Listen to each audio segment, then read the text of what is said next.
There are two important devices you can use when you're animating to give more interest to your films, and those are timing and suspense.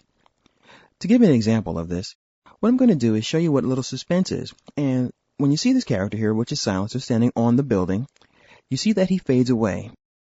As the viewer, you're wondering, okay, he's gone, he faded away. When is he going to show up next? And that is where suspense comes in. Suspense occurs whenever something appears and then disappears, or leaves you hanging on the edge of your seat, wondering when it's going to show up. When is the alien going to just suddenly appear out of nowhere?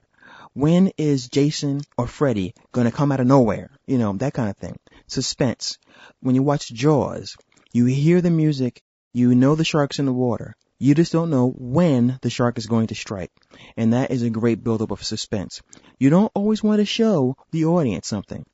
You want to show pieces of an alien. You want to show maybe a shark fin. You might want to show a tooth up close. You don't want to always spoil the surprise until it's too late. Now that we've seen the character vanish, we go to our next scene and we see the character eating his food. And then we hear the voice of Silencer. We still don't see him. We're still wondering when he's going to show up. And that's where timing and suspense work together. Now we've gone to a wide shot here, or a medium shot, and there he is. The suspense is over, and now the suspense happens again because we're wondering what's going to happen in this particular shot. We see Silencer standing behind the criminal, and he's talking to him. So he's asking about the fate of his own crew. Where is the rest of my crew?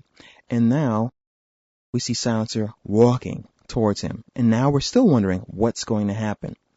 And this is where the timing once again comes in, as we have the suspense building up, the character speaking to him, and then we go to a close-up of his glove, and we see another example of timing here.